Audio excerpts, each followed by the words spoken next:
Salve, salve, mercado condominial, sejam todos muito bem-vindos. Aqui quem fala é Saulo Venâncio, host do podcast Condomínios Brasil. E a gente está entrando agora numa nova temporada, Hub Ceará de volta com Condomínios Brasil. Mandar um abraço aqui para o nosso amigo Walter, fundador do podcast, né? Episódio de número 20, a gente está trazendo duas pessoas muito especiais. Duas pessoas que entendem muito do mercado de condomínios para falar sobre um tema muito importante, implantação de condomínios, né? Eu recebo hoje as duas pessoas, os caras são simplesmente dominam tudo dentro da área de operação e dentro da área jurídica. Ao meu lado aqui, meu amigo Matheus Pinho, né? CMO, né? Para quem não sabe, CMO é o diretor comercial do Grupo Singular. E ao lado dele, meu amigo Lucas Militão, advogado especialista na área de incorporação imobiliária. Meus amigos, sejam muito bem-vindos. É um prazer estar recebendo aqui vocês para a gente começar esse bate-papo, né? Então, se quiserem fazer algumas considerações iniciais, a palavra é toda sua, Matheus, depois para o nosso amigo Militão. Perfeito, Saulo. Primeiramente, é um prazer, né? Eu acompanho aqui o podcast Condomínios do Brasil desde que iniciou, né? Desde o episódio 1, e é fantástico, assim, é maravilhoso o crescimento e essa sede que nosso mercado tem, né? Por conhecimento, por se profissionalizar cada vez mais. E realmente o Walter, o fundador, que eu tive a oportunidade de conhecer, um cara realmente extraordinário. Grande Valtinho. Grande, né? Valtinho. Né? E você agora presidindo, né? Toda essa... representando aqui o Ceará. A gente tenta fazer o melhor, né, amigo? E tá ao lado aqui do nosso amigo aqui, Lucas Militão, doutor Lucas Militão. Né? A gente já trata muitas coisas aí sobre o mercado, então vai ser um prazer aqui compartilhar, né? E aprender também nessa mesa aqui só de feras. Militão, meu irmão, seja muito bem-vindo, cara. Eu que agradeço o convite, meu amigo. Aqui é uma honra estar aqui na presença de vocês dois, que são amigos, e contribuir para esse mercado que cada vez cresce mais na nossa cidade. Eu eu falo para quase todo mundo que o mercado cearense não é menor que nenhum mercado do Brasil. A Construção Civil do Estado do Ceará, que é o início da linha de produção desse mercado condominial, hoje desponta como uma das melhores do Brasil. A gente não perde nada para Balneário Camboriú, muito pelo contrário.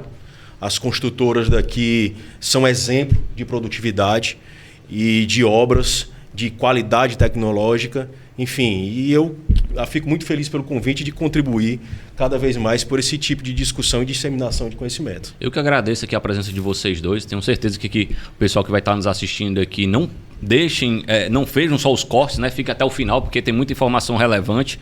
E o podcast Condomínio Brasil é isso, né? A gente chega no episódio de número 20, retornando aqui as nossas atividades. E para falar de um tema importante, que talvez assim muitos nem tenham esse despertar para isso, que é a incorporação imobiliária, né? Da prospecção do terreno até a parte jurídica da sua, digamos assim, do seu fechamento para lançar no mercado para poder ser vendido. E aí entra a venda, entra os moradores e entra também os serviços que são agregados a isso. Que aí é um pouco do que o Matheus pode estar falando também acerca do que é que o mercado pode esperar em termos de serviço de mão de obra terceirizada, né? Mas eu vou começar esse pontapé inicial contigo, Militão, falando um pouquinho quais são essas fases assim, iniciais, desde a prospecção do terreno até a entrega da incorporação. O que é que você pode dizer assim, de um breve resumo, assim, meu irmão? Saulo, eu acho que todo mundo que trabalha no mercado condominial e, consequentemente, também faz parte do mercado imobiliário, tem que entender o que é uma incorporação. Tá? Uma incorporação imobiliária, pessoal, existe para proteger o adquirente de unidade imobiliária. Vamos voltar lá para 64, tá? Lei 4591 de 64. A antiga lei dos condomínios e a atual lei das incorporações imobiliárias. Quando o legislador elaborou aquela lei, nós estávamos na década de 60, isso. 70 na verdade, né? 60 mais ou menos da década de 70. Então, nós imaginávamos Rio e São Paulo como o eixo do Brasil.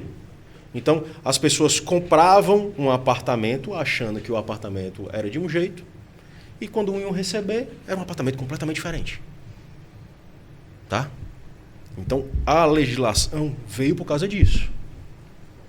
Quando você incorpora um empreendimento, nada mais é que você vai estar descrevendo na matrícula aquilo que você vai entregar. Só que essa linha de produção, Saulo, começa muitos anos antes. Levando em consideração, na média, que uma obra dessa dura 3 anos.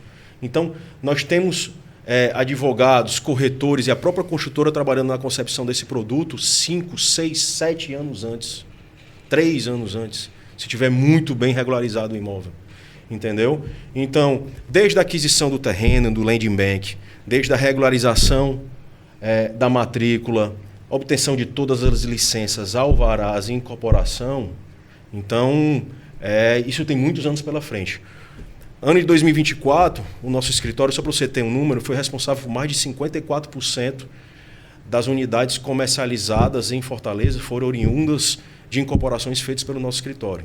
Então, hoje nós temos incorporações contratadas para os próximos 3 anos. Entendeu? Então, é muito importante que um síndico, que um condômino saiba ler uma matrícula, ler uma convenção de condomínio, saber o que é um memorial de incorporação, ver o memorial descritivo da sua unidade. Então, por isso ele tem que, no momento da aquisição do adquirente, saber o que ele está comprando e ser acompanhado por um corretor de imóveis e por um jurídico. Verdade. Isso é muito importante. Eu queria até só, assim, puxando o gancho do Lucas, né, doutor Lucas. Pode chamar de Lucas. Você não é doutor, não. A gente aqui está... Estamos em casa.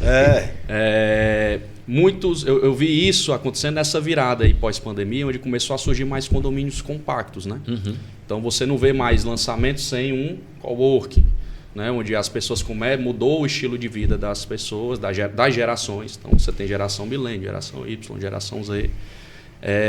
E esse estilo de vida muda e o mercado imobiliário ele tem que se adequar a essas novas tendências, né, de estilo de vida. Daqui a pouco você vai estar vendo que a maior população, a maior predominância de população vai ser uma população já mais idosa, porque a taxa de natalidade está diminuindo.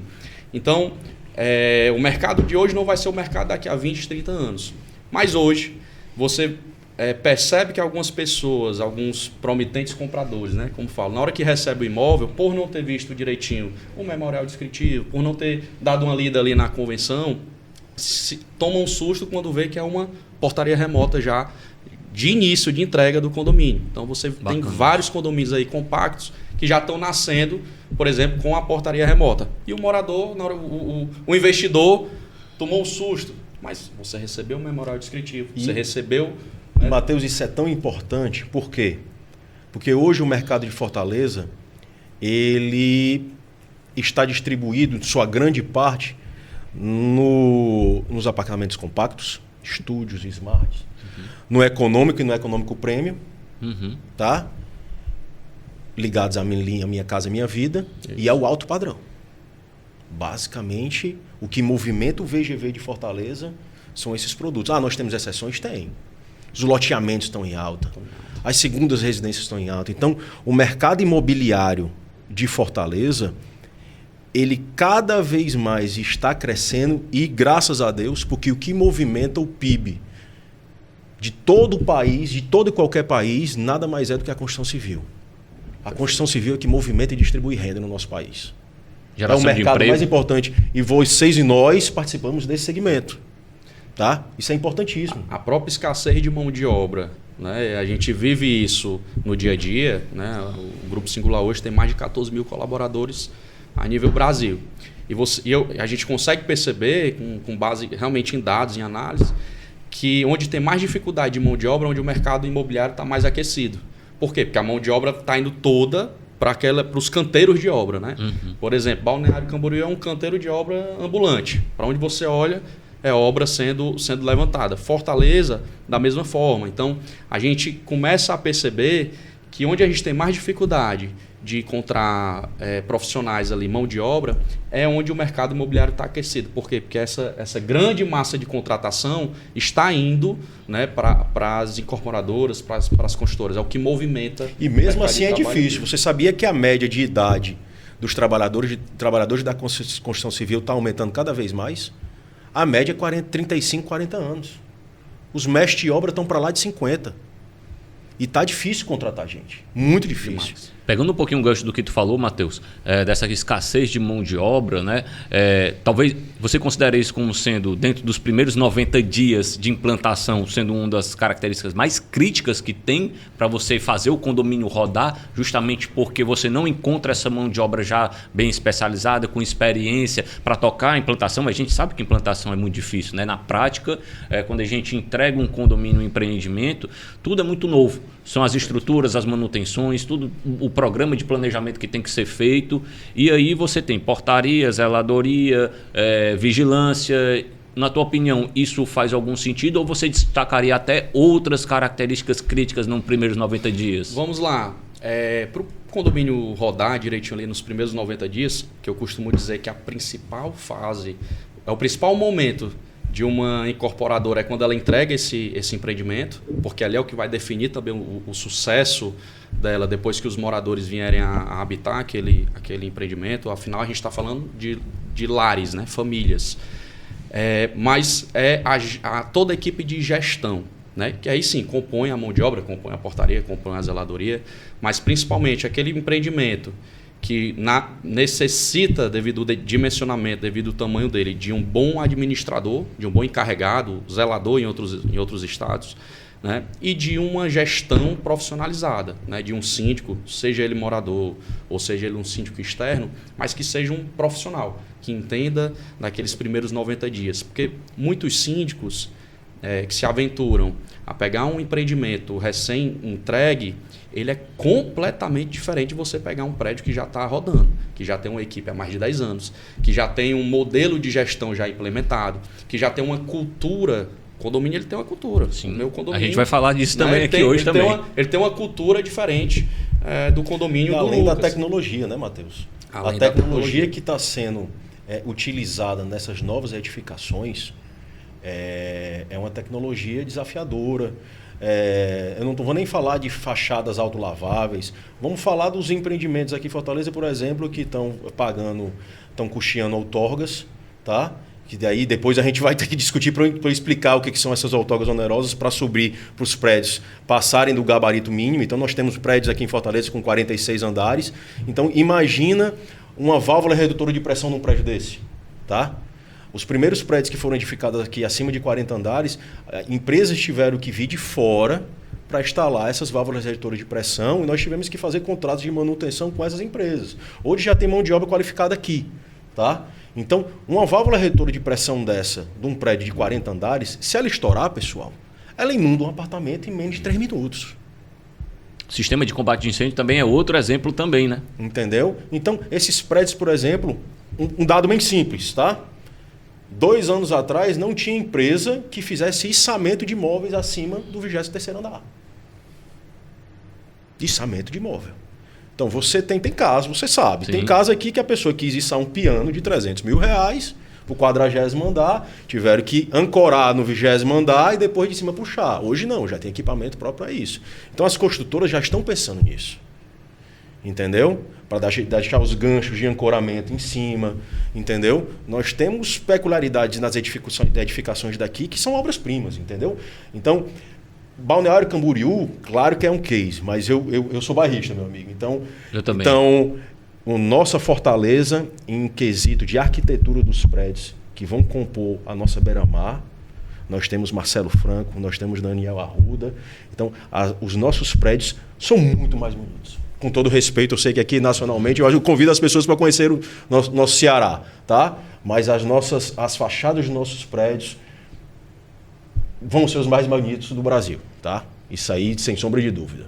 Então, para você ter ideia, nós temos prédios aqui, claro que eu vou evitar falar os nomes dos empreendimentos para eu não falar de um e não falar de todos. Mas nós temos prédios aqui que a fundação do prédio já ultrapassou a nível de concreto 30% o prédio mais alto de Balneário Camboriú.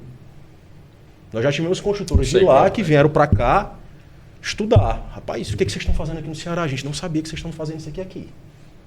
Entendeu? E cada vez mais inovando, né? Nós temos construtoras aqui do padrão econômico premium, que a metodologia de edificação deles é tão enxuta e tão eficiente que eles dão aula porque o pessoal quer entender como é que eles constroem um metro quadrado com um determinado valor. Inclusive, eu fui atrás de algum case onde a gente opera e não achei nenhum não case, existe. Nenhum estado onde a gente atua, um case como esse aqui no Ceará. Não tem. Então, os empreendimentos da gente e os síndicos profissionais em si, cada vez mais vão ter que se qualificar. Tá? Fortaleza hoje não dá mais espaço para amadorismo. Não Sim. existe. Não existe isso. Então, cada vez mais o mercado vai filtrar, vai selecionar. Então, a gente vai ter que trabalhar cada vez mais com objetividade, com números. Então, uma vez o Saulo foi lá no escritório e viu lá 5, 6 advogados com uma planta aberta na mesa assim. Aí ele olhou assim, mas vocês não são advogados? Eu disse, não, a gente faz incorporação, mas por que vocês estão com esse projeto aí na mesa? Não, porque a gente está discutindo o projeto. Isso é muito bacana. E isso é muito importante, né? Porque Quando o a gente tem advogado se entra também dentro de outras disciplinas multidisciplinares, assim como o síndico, para poder compor ali um espaço mais de convivência para os moradores. Eu sempre costumo dizer, gente, é muito bonito no papel, mas na prática, será que funciona? E a gente tem visto muito isso, né? Existe hoje, dentro dos empreendimentos, um determinado percentual de área verde. E essa área verde, muitas vezes agora, ela está vindo de uma forma vertical. Né? São paredões verticais, porque o tamanho ali... Isso é uma exigência da outorga. Pois é. Então, para evitar justamente que a nossa via pública fique tampada por concreto. Sim. Entendeu? E isso daí, né, Milton, quando a gente olha para isso aí você vê o que você falou. Será que nós, síndicos profissionais, toda a categoria de síndicos que fazem a gestão do condomínio, estão preparadas, as empresas estão preparadas para poder fazer uma boa manutenção? Será que o plano de manutenção ele precisa ser estudado desde a sua concepção, até na questão que vai impactar na previsão orçamentária? E, ó, eu vou dar um exemplo. O Matheus mesmo é um grande parceiro que muitas incorporadoras... Eu já liguei para o Matheus várias vezes, mas eu venho aqui opinar no projeto. Eu preciso entender se essa sala de segurança aqui ou essa portaria assim é a mais eficiente para esse tipo de empreendimento. Por exemplo, o alto padrão da gente, a gente tem uma tendência a separar SPP de motorista. Entendeu? Ainda mais porque existem algumas necessidades, por exemplo, no segurança pessoal, patrimonial, ter que pernoitar lá. Então, tem beliche, Sim. tem cofre para arma, tem local para ele fazer manutenção no armamento. Então, existem salas de segurança. Tá? Então, existe toda uma tratativa, todo um pensamento em específico para cada tipo de empreendimento. O plano de segurança ele já é feito já no projeto. Porque qual é a principal falha de segurança que tem nos prédios? É no acesso. Isso. Então, às vezes você mudar de local já no projeto, o local da portaria já vai fazer toda a diferença na segurança daquele prédio e daquelas famílias que ali residem. Então, são os principais, eu diria assim, principais características que vão valorizar um prédio, né? Segurança aqui em Fortaleza, né? E aí você não vê, por exemplo, em outros estados, essa segurança sendo tão valorizada, mas porque aqui nós vivemos, sim, em um estado, em uma Fortaleza que está cada vez mais violenta. Então, segurança, em primeiro lugar, ela vai acima de tudo. Ela não vai só para a segurança patrimonial. Né? Diferente de você estar com a segurança de um prédio, enfim, de um prédio comercial, né? Você está ali cuidando dos lares, das famílias, do filho, do proprietário, do investidor. E talvez, Matheus, isso daí seja um erro muito comum, não é, Militão? De o pessoal não ter essa concepção muito antes, né, do projeto sair do papel, né? E aí é que acaba acontecendo, talvez, depois de ter que fazer mudanças quando o prédio já está ali, de adaptações, como você falou, da questão da portaria, da questão da guarita, da eclusa, enfim, né, de tudo aquilo que precisa ter de equipamento e ferramenta necessária para garantir a segurança dentro do condomínio. Se todo mundo, Saulo, no momento que fosse adquirir uma unidade imobiliária, tivesse uma orientação de um advogado, e se seu corretor orientasse para ele ler a convenção de condomínio, para ele entender a incorporação imobiliária, saber o que efetivamente ele está adquirindo, nós evitaríamos muitos problemas. Tá? Então, se o adquirente ele está adquirindo uma unidade imobiliária mesmo ou aderindo ao empreendimento sob regime de administração a preço de custo, que é o famoso condomínio fechado. Condomínio fechado não existe esse nome, né? Eu sempre falo. E existia uma lenda na nossa cidade que condomínio fechado não se incorporava, tá?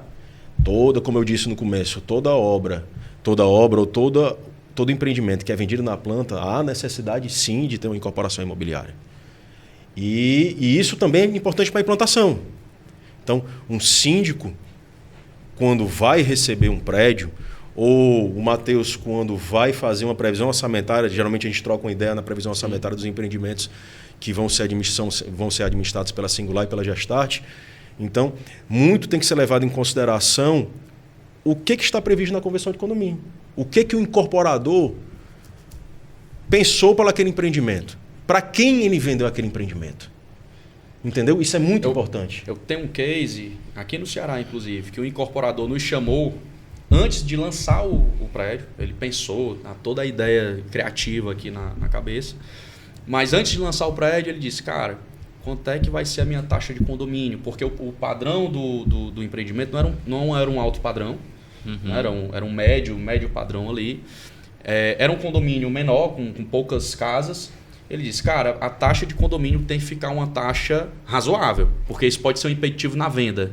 Inclusive, se a gente definir que aqui vai ter que ter mais tecnologia para retirar um pouco da mão de obra e a taxa ser uma taxa mais acessível, isso vai estar no plano de venda dos corretores, vai estar no memorial descritivo, no nosso modelo de venda. Então, para você ter noção como a operação do dia a dia, que é quando você imaginar, quando o condomínio já está entregue, o incorporador ele já pensa 5 anos na frente. Pois é. A gente estava conversando nos bastidores aqui, Milton, tu estava falando da questão da convenção, da importância da convenção e do regimento interno, né? E como o pessoal das incorporadoras já estão pensando já a longo prazo, ou seja, já não é mais aquele velho copia e cola das convenções passadas, dos regimentos passados. Aquele modelozinho pardão do cartório, isso não existe mais. E isso acaba acontecendo o quê? Muitos erros, né? Acaba acontecendo muitos erros quando você faz esse tipo de documento e você repassa. E aí, dentro dessa tua perspectiva aí de futuro, essa mudança de pensamento já tá ficando ultrapassada, né? Não, hoje em dia não existe mais aquele empreendimento, aquela incorporaçãozinha básica. Tá?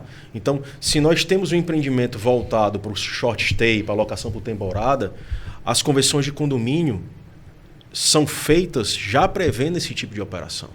Tá? E muitas vezes são feitas para preservar, né? Para preservar o investidor. Porque nós temos o quê? 60% dessas unidades são adquiridas por investidor. São adquiridas por pessoas mais idosas que não têm mais filhos. Tá? Assim como os empreendimentos, vou dar um exemplo muito simples. Esse daqui, o Matheus está comigo sempre nessa. Quando a gente vai fazer a entrega do empreendimento, a primeira coisa que a gente vai ver, além das frações ideais e, consequentemente, o rateio, é qual é o tipo do empreendimento, porque isso é muito importante. Então, se o empreendimento é a preço fechado ou prazo determinado, ou é um empreendimento por administração ou a preço de custo, os famosos condomínios fechados. Mas por que, Militão? O condômino, o adquirente, só é responsável pelo pagamento da taxa a partir do termo de recebimento da chave.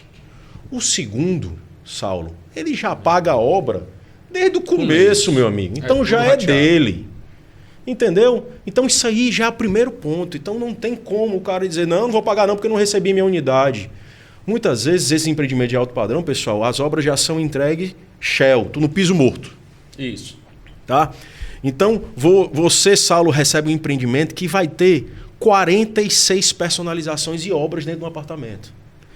Então eu e o nosso escritório, já prevendo isso, as convenções são feitas já para regulamentar as obras de uma maneira... Imagine 46 contêineres lá de fora, manual de obra, que horas entra o pessoal, como entra, cadastro, içamento de pedras, içamento de piso, entendeu? Então, é gerenciar, depois da entrega e saída efetiva da construtora, outra obra.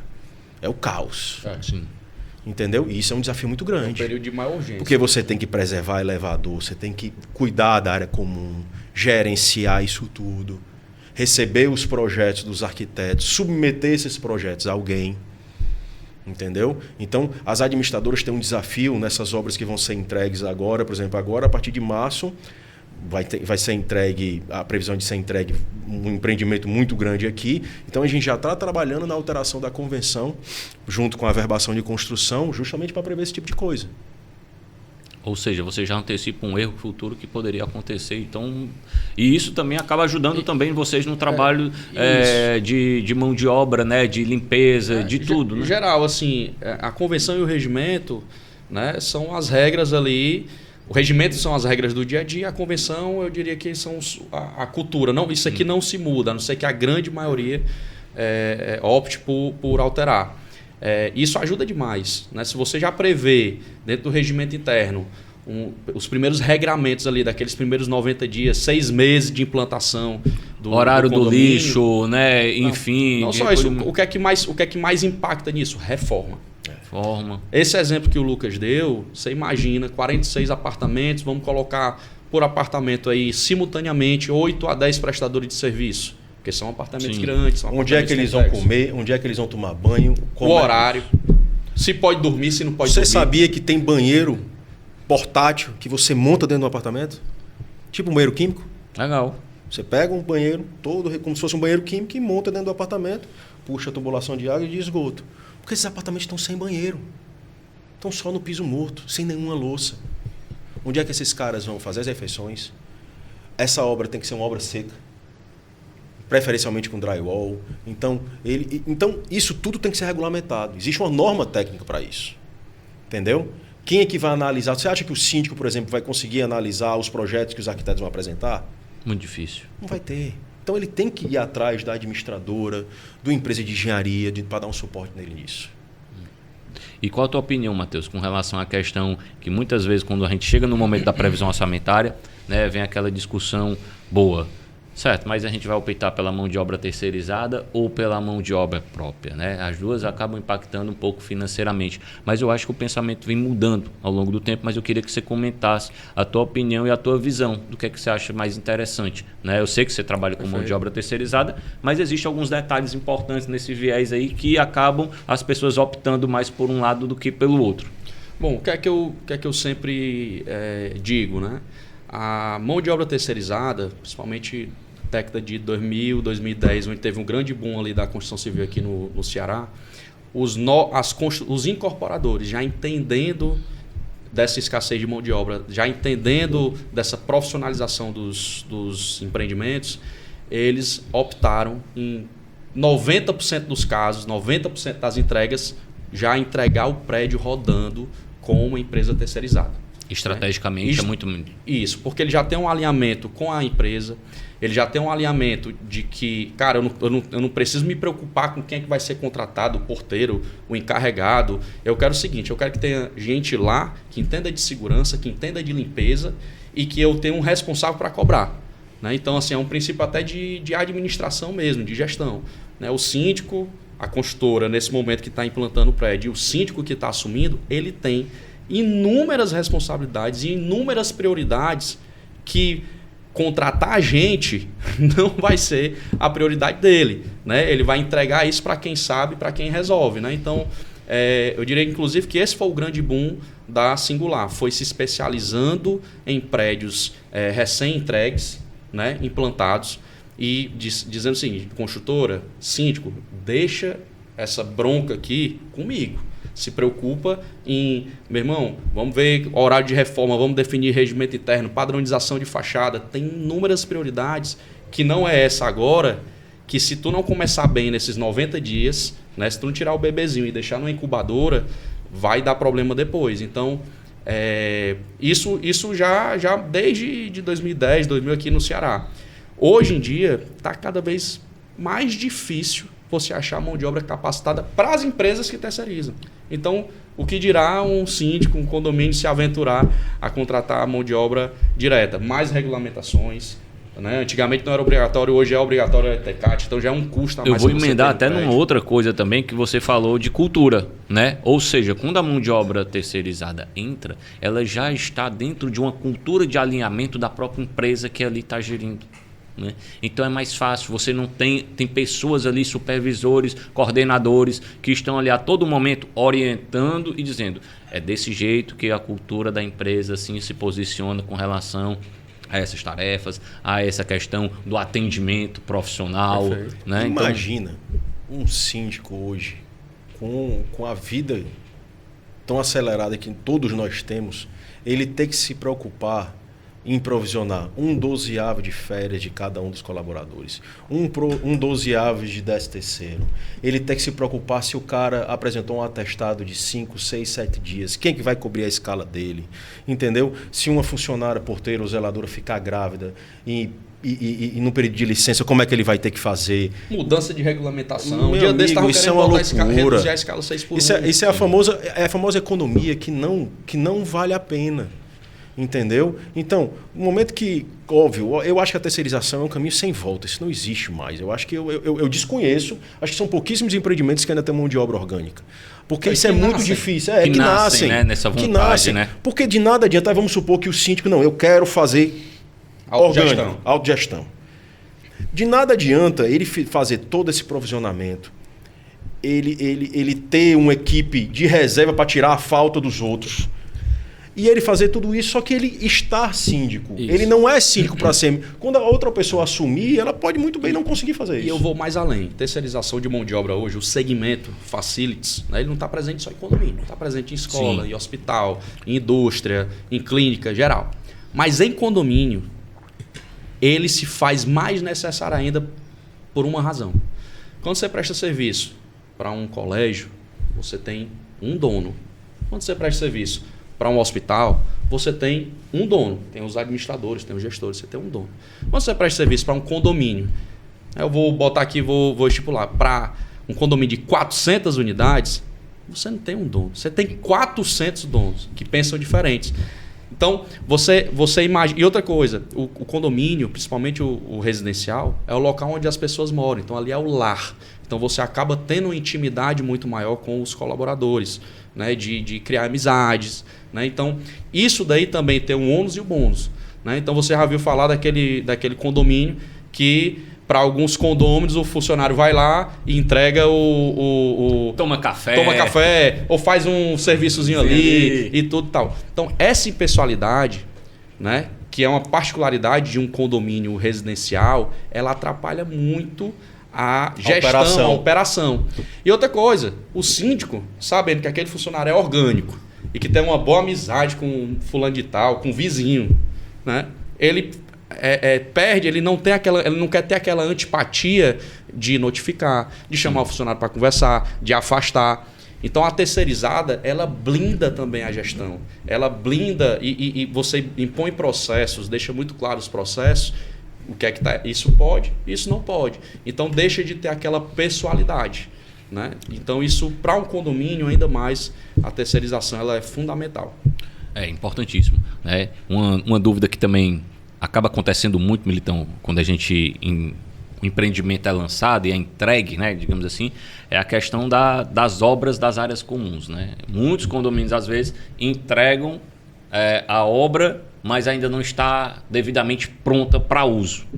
E aí, como é que o morador, o proprietário que está ali ansioso de querer entrar no condomínio, ele pode se proteger juridicamente? Se pode existir algum tipo de proteção nesse sentido? Saulo, geralmente existem cláusulas contratuais que tratam desse tipo de procedimento. Via de regra, você não pode se recusar, tá, a receber uma área comum em que a sua utilidade esteja comprometida. Vou repetir. Via de regra, o condômino adquirente, ele pode se recusar a receber uma área comum desde que a sua utilização não seja possível. Tipo, eu vou receber um salão de festas e ele está com um piso rachado. Eu posso me recusar a receber? Isso não é razoável. Tá? Se tiver um canteiro de obra... Agora, se eu tiver uma sauna em que a máquina da sauna esteja sem funcionar, aí eu posso me recusar, porque a sauna eu não vou poder utilizar a sauna. Tá? Então, é sempre nesse procedimento de entrega, é o procedimento delicado em que uma construtora está entregando a área comum e o condômino tem direito de recebê-la em plena utilização. Por isso que é bom sempre contratar um engenheiro para vistoriar as áreas comuns, para assessorar, tá? Isso sempre é muito bem recomendado. Uhum. É importante, né? O pessoal que muitas vezes fica muito ansioso, eu percebo muito, em toda implantação as pessoas já querem logo entrar logo de cara logo. E muitas vezes é importante ter a vistoria das áreas comuns, né? Contratar um engenheiro para poder auxiliar ele nessa vistoria, né? Ter uma boa assessoria jurídica nesses primeiros meses também para ajudar a análise de contratos que são feitos com vários prestadores de serviço que vão entrar para o condomínio, né? E falando um pouquinho dessa questão de prestador de serviço, contratação, né? Existem algumas situações que é preciso observar muito na contratação da mão de obra terceirizada, né, Matheus? E aí eu queria até que tu pudesse assim, nos dar algumas dicas com relação a isso, o Lucas pode complementar também, sobre essa importância da pessoa verificar um checklist antes de contratar qualquer empresa, né? Quais são as principais dicas assim, importantes que a gente pode observar aí? Via de regra, para condomínios ali de implantação, as construtoras já estão até já seguindo e estão aculturando o mercado a solicitar algumas documentações. Então, como certidão negativa, enfim, histórico de empresarial, histórico de empresa. Se a empresa ela é, por exemplo, optante do Simples Nacional ou do lucro real. Se a empresa, dentro do CNAE dela, que é a classificação de atividade econômica, ela está de acordo com aquilo que ela está prestando serviço. Se for uma empresa de vigilância, se ela tem o alvará da Polícia Federal. Então, via de regra, nesses condomínios, nesses prédios recém-entregues, né, eu noto que as incorporadoras, o mercado imobiliário como um todo, ele está se preocupando muito com isso, porque é o nome dele que vai estar assim, ali em jogo. A empresa que ele está colocando, né, que ele está ali entregando, inicialmente, indicando, tem que ser uma empresa de muita confiança e credibilidade no mercado, né? Então, assim, são algumas documentações básicas que você pede ali para a empresa, né? Para a empresa que está se optando ali a fazer a terceirização de mão de obra, que tem esse checklist muito bem já resguardado. E a gente já entrega isso para a construtora justamente para ela já ter a segurança que está contratando uma empresa séria, que tem tempo de mercado, né, e que tem total condição de operar naquele empreendimento. E Saulo, eu falo como advogado de condomínios e advogado de construtoras e incorporadoras. Então, o mais importante em toda edificação são as manutenções, tá? Então são contratos básicos. Contrato de portaria, zeladoria, seguro predial, é uma das primeiras coisas que tem que ser feitas. E uma boa apólice de seguro, tá? A apólice de seguro essa que já tem que prever, por exemplo, a gente está tendo um boom de instalação de carros elétricos. Então as apólices de seguro têm que ser aditivadas muitas vezes, tá? Porque nós tínhamos uma realidade que hoje não é. Nós temos os contratos de manutenção de bomba, de gerador, tá? Nós temos, e isso eu sempre falo para todo síndico que está recebendo, provisione um determinado numerário para a lavagem de sua fachada. Pouquíssimos são os prédios residenciais de Fortaleza que fazem as lavagens de fachada, tá? Mas, Lucas, um prédio novo eu tenho que lavar fachadas? Tem. Você tem que lavar sua fachada. Você, por exemplo, nós temos aquele polímero na junta de dilatação da sua edificação. A norma técnica diz que aquele polímero tem uma determinada validade. Sim. Então, você tem que fazer a vistoria da sua fachada, porque senão nós vamos ter infiltrações. E isso é uma cláusula excludente de responsabilidade, na qual a construtora não vai se responsabilizar por aquilo, se você não fizer a sua manutenção. Por isso que muitas construtoras estão investindo em ferramentas para auxiliar o síndico, de acordo com o manual do síndico de entrega e manutenção das áreas comuns, isso vinculado a um aplicativo para lembrar o síndico de toda a manutenção predial. Isso é importantíssimo. Como se pode fosse... perder a garantia. Exato. Se fizer a manutenção, perde a garantia. Isso é como se fosse uma vistoria de um carro. E eu vou mais além ainda nisso daí. O que eu tenho percebido muito também das grandes incorporadoras, né, é que no momento da entrega, eles já estão também entregando a documentação de vistorias que foram realizadas como laudos de fachada, que antigamente não tinha, né? Laudo de elevadores. Você assumiu a sindicância de um condomínio que foi incorporado lá pelo escritório, de uma grande cliente nossa semana passada, Exatamente. que você vai ter acesso a um aplicativo que você vai alimentar esse aplicativo todas as manutenções. Isso é importante para você, porque você vai mostrar para o condômino que você está se atentando nas manutenções do empreendimento, e é importante para a construtora, porque ela está vendo que aquele presente que ele deixou para o bairro, para o urbanismo da cidade, para o legado dela, porque todo construtor, Matheus e Saulo, ele gosta de contribuir para o urbanismo da cidade. Construção civil é isso. A gente está mudando a nossa cidade, está moldando. Isso. Você vai... A cidade vai envelhecendo e, ao mesmo tempo, se você não fizer nada, ela vai... Não é simplesmente um prédio. Aquilo ali é um legado que o construtor está deixando para a cidade. Quem diria que Fortaleza seria a capital do Nordeste, a Dubai do Nordeste, como está sendo falado Brasil afora, né? Como está atraindo o olhar do estrangeiro, atraindo o olhar do investidor, né? E isso a gente deve realmente muita gratidão ao nosso mercado imobiliário, aos incorporadores, empreendedores, empresários que estão puxando isso, mesmo com toda a dificuldade, mesmo com toda a regulamentação, mesmo com todos os gargalos que o nosso mercado tem que sobreviver e tem que se adequar. E aí, Matheus, falando um pouquinho desse mercado que precisa se adequar e tal, o Grupo Singular, como você mesmo disse, é um grupo muito forte, né? Não é só aqui dentro do nosso estado, mas em todo o Brasil nós temos. E dentro de uma liderança muito bem colocada e planejada, junto com teu pai, junto com toda a turma lá, a gente nota a questão de uma formação de líderes e de pessoas que capacitam e treinam muito bem a sua equipe, né? Eu queria que tu falasse um pouquinho dessa importância desse treinamento, dessas capacitações que são feitas de forma muito regulares, né? A gente percebe. Perfeito. Isso faz parte, Saulo, do nosso DNA, né? Nós somos uma empresa de terceirização de mão de obra. Então, eu trabalho com gente, eu contrato gente. O meu cliente, ele é o condomínio é feito de gente. O síndico é gente, são pessoas, né? Então, assim, eu tenho que entender de pessoas, eu tenho que entender de liderança, né? Eu tenho que entender de gestão.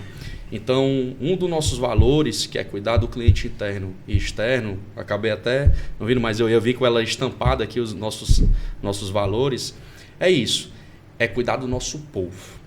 Então, se você for em qualquer condomínio, né, eu arrisco dizer, você perguntar e falar com o porteiro, eu costumo fazer esse teste. Eu chego pro porteiro, bom dia, tudo bem? Meu irmão, você está feliz onde você está trabalhando? Ah, meu amigo, estou feliz demais, essa empresa aqui é muito boa, eu recebo meu salário no dia 30, recebo antecipado, o condomínio aqui do lado ainda não recebeu não. Meu 13º é garantido, todo mês de outubro, novembro está sendo antecipado, né, 100%. Então, isso não só faz com que eu cuidar do nosso povo, né, de dar treinamento, de dar capacitação, mas eu conseguir dar algum tipo de benefício que não encareça para o meu cliente final, que é o condomínio, que são os nossos clientes, mas que no final da ponta é um diferencial para aquela turma. Porque o serviço de mão de obra terceirizada, para quem está assistindo, ele é um serviço caro para quem contrata, sim, mas é barato para quem está recebendo. Porque aquele zelador que está trabalhando o dia todo no sol, ele está ganhando um salário mínimo para aguentar, às vezes, grito, para aguentar... enfim, diversos problemas de estresse num condomínio. A gente tem hoje 90 mil condôminos, né, que a gente presta serviço ali diretamente. Então, meu irmão, se eu não tiver com o meu colaborador capacitado, treinado, mas principalmente valorizado, ele não vai me representar lá na ponta. E ele está vestindo a minha farda. Ele é seu melhor comercial, viu? Ele é o meu melhor comercial. Eu costumo muito dizer isso está no nosso DNA. A gente acredita que é o nosso povo, que é o nosso porteiro, é o nosso zelador, que faz não só a singular, porque eu só intermedio. Eu estou intermediando o pagamento ali que o condomínio paga para o que eu estou transferindo para eles. Eu estou administrando aquela turma ali. Eu tenho que fazer primeiro o mínimo, mas o que eu puder fazer a mais, meu irmão, para o nosso povo, a gente vai fazer. Porque ele vai prestar esse serviço motivado. Ele vai fazer além do que é para ele fazer. Além do que é para ele atender enfim, um celular, um interfone, além de limpar o chão, né? Ele está servindo ali, cuidando de segurança e do maior patrimônio seu. Você tem filhos. meu porteiro, meu zelador está cuidando do seu maior patrimônio, que é você e sua família. Com certeza. E falando um pouquinho também dessa temática, condomínios, implantação e tal, uma coisa que sempre passa, e todos nós vamos ter que passar na implantação, é a Assembleia Geral de Implantação, né? E aí, meu amigo, quais são as dicas importantes dentro de uma Assembleia Geral de Implantação para ela ser calma, tranquila e principalmente eficaz? Porque é onde todo mundo quer tirar todas as dúvidas, né? E o edital, muitas vezes, é um edital que tem poucas pautas, né? Porque é justamente para a gente poder dar os primeiros passos na casa. Mas eu queria ouvir de você, que eu já tive a oportunidade de estar junto contigo em assembleias de implantação e queria muito que você passasse essas dicas aí valiosas aí. Assembleia Geral de Instalação. É a assembleia uma das mais importantes que tem no empreendimento, né? A tendência é que muitas vezes a gente, no dia do evento da festa, a gente não faça mais essa AGI para ser dada uma importância devida para ele. Então a gente tem feito muito, eu e o Saulo, a gente fez recentemente uma virtual. E valeu muito a pena, sim, viu? Porque o evento de entrega, fica só o evento de entrega. Que é ali que as pessoas estão confraternizando. E a AGI é um evento solene, tem uma formalidade. É uma pauta pré-determinada. A pauta mais importante é a previsão orçamentária. Perfeito. Tá? Não adianta, pelo menos é o que eu sugiro, começar com uma previsão subfaturada, subdimensionada, porque as pessoas têm que ter noção do que é aquele empreendimento e como ele vai funcionar. Tá? Bom, Lucas, isso significa o quê? Significa que eu vou ter ou não um vigilante armado? Eu vou ter ou não a quantidade de zeladores pré-determinada? Isso tudo já existe um estudo, o Matheus sabe mais do que eu, a quantidade de dimensionamento de quantos metros quadrados é possível que um zelador limpe por uma determinada quantidade de dia. Por produtividade. A produtividade dele. Então isso tudo não adianta, como eu disse, não tem espaço para amadorismo mais no mercado. Tá? Como eu estava conversando com o Saulo antes, Matheus, nós temos empreendimentos que vão ser lançados nos próximos 3 anos, que, mais uma vez, vão trazer à tona a importância de uma conversão de condomínio. Então, as administradoras, quando vão, isso aí o Matheus faz sempre, a gente sempre troca ideia, pega a conversão de condomínio, como é que está a distribuição de fração ideal, como é que está isso, tá? O que está previsto. Então, os condomínios, muitas vezes, de alto padrão, vamos falar do alto padrão, já estão sendo entregues com CFTV, com sala de monitoramento. Os empreendimentos de alto padrão vão deixar de ter encarregados de condomínio e vão ter concierge. Concierge, exatamente. Nós temos com você, você é síndico de um empreendimento que tem concierge. Isso. Bilíngue.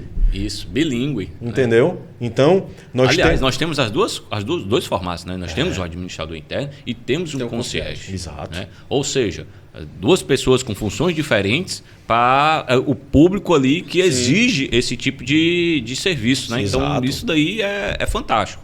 É fantástico. Eu acho que eu não diria nem um alto padrão, eu acho que a gente já chega numa categoria de alto luxo, sabe?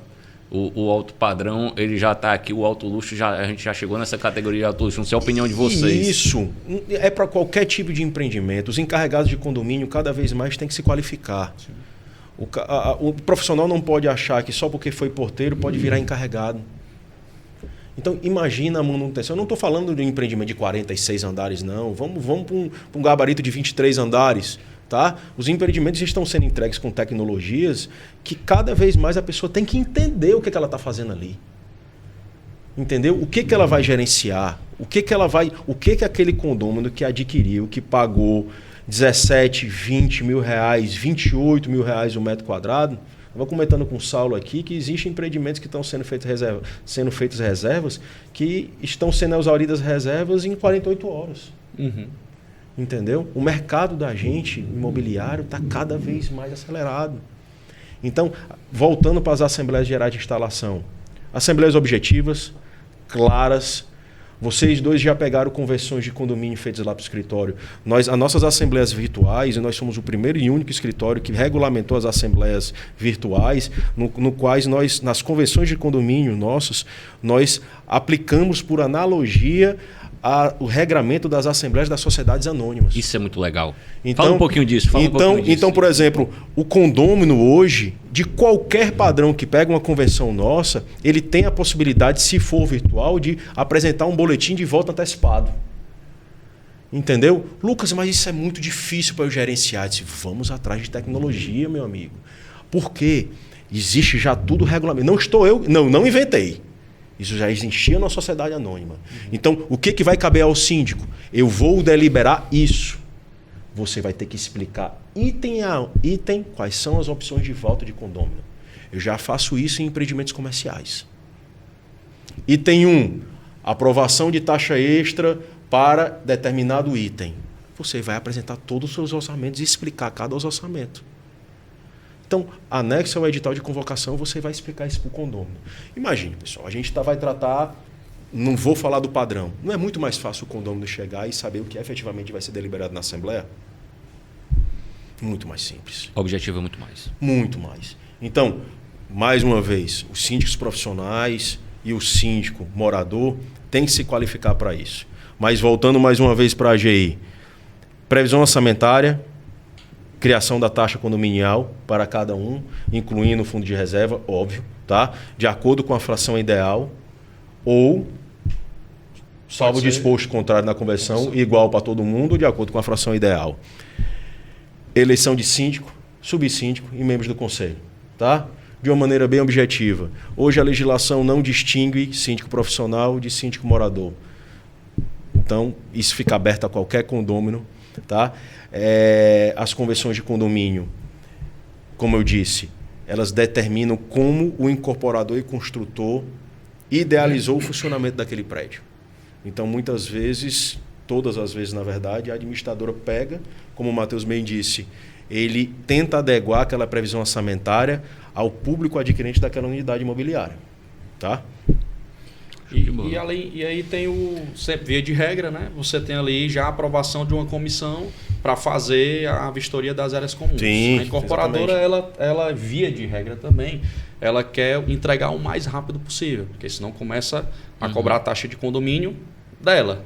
Né? Quanto mais tempo passa sem a chave ali, até ela fazer a entrega das chaves, aquela unidade para efeito de cobrança, para efeito de taxa de condomínio, ela é dela. Então a construtora tem total interesse, não é, via de regra, né, de fazer a entrega o mais rápido possível. Então se define uma comissão rápida ali de 3, 4, até 5 membros, a orientação, né, juntamente com o síndico. Via de regra também se contrata um engenheiro para poder acompanhar a vistoria das áreas comuns. E aí o que não for impeditivo ali para receber, por exemplo, uma piscina, né, sauna não está funcionando, enfim, você pode receber com algumas ressalvas. E assim o dia a dia começa, o condomínio está entregue, você pode fazer a sua mudança, você pode receber a sua chave, né, e começar a morar. Perfeito. Saulo, mas só aproveitando uma observação do Matheus, eu acho que a primeira coisa, como eu já tinha dito, que um AGI tem que levar em conta é o regime de edificação do empreendimento. Porque isso é muito importante. Sim. Por quê? Porque se ela é uma obra a preço fechado, prazo determinado, é uma coisa. Se ela é uma obra por administração e a preço de custo, é outra. Eu lembro disso porque hoje, em Fortaleza, nós estamos com o nosso escritório está assessorando mais de 15 ou são 16 obras em andamento sobre o regime de administração. Que também tem suas assembleias, que também tem seus editais de convocação.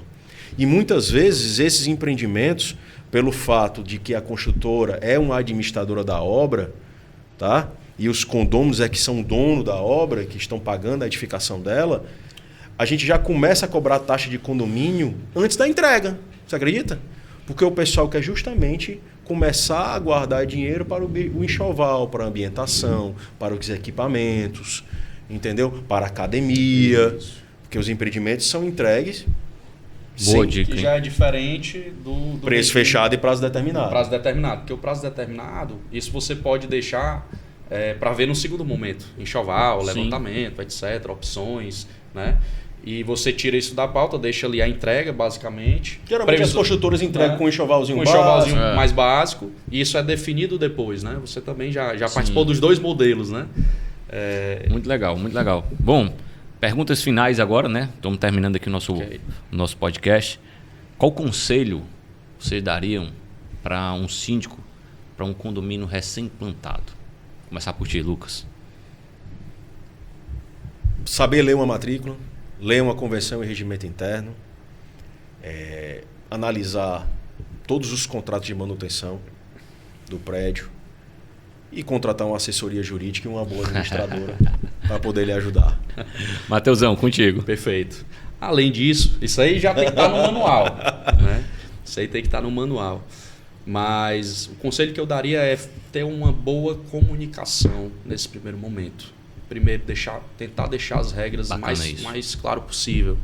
Então, horário de escala, horário de entrega, horário de reforma, né? Você tentar deixar isso mais claro possível, porque aí é regra. Aí não é ele que está mandando, não é o síndico que está mandando ou desmandando. É uma regra, está aqui no regimento, está aqui nos regramentos iniciais, e você deixar isso claro, né?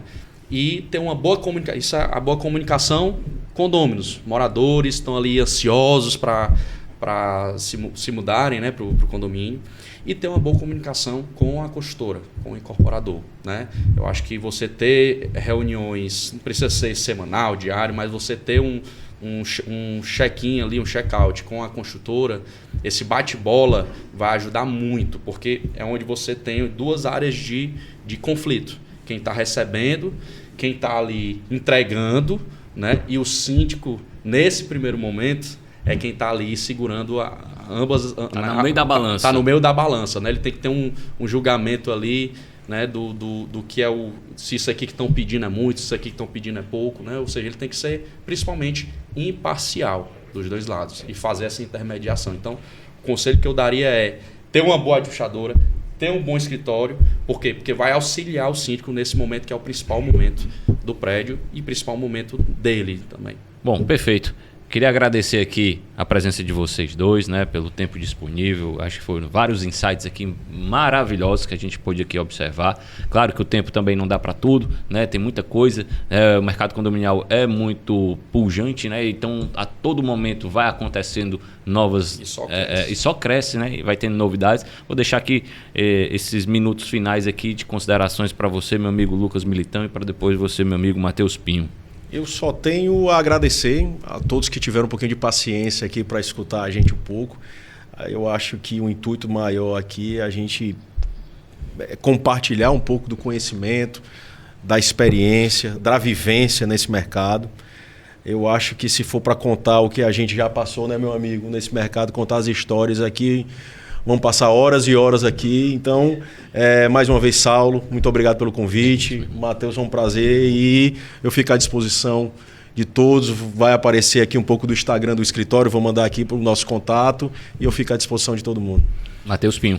Perfeito.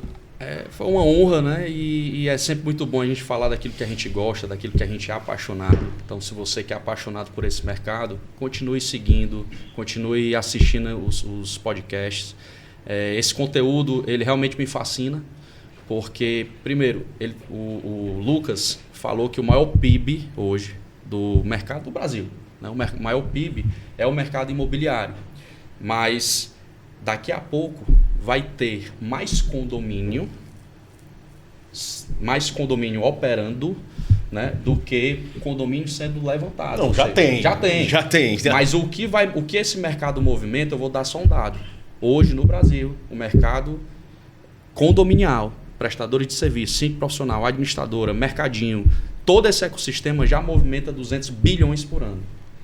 Só que no Ceará já movimenta 2 bilhões por ano. Então, está pertinho aí do mercado da construção civil, que movimenta 6 bi aqui no Ceará. Então, é um mercado que só cresce e é um mercado cheio de oportunidades. E agradeço demais aqui o convite, foi uma grande honra. Valeu, meus amigos. Bom, a gente vai terminando mais um episódio, né, aqui no nosso podcast Condomínios Brasil.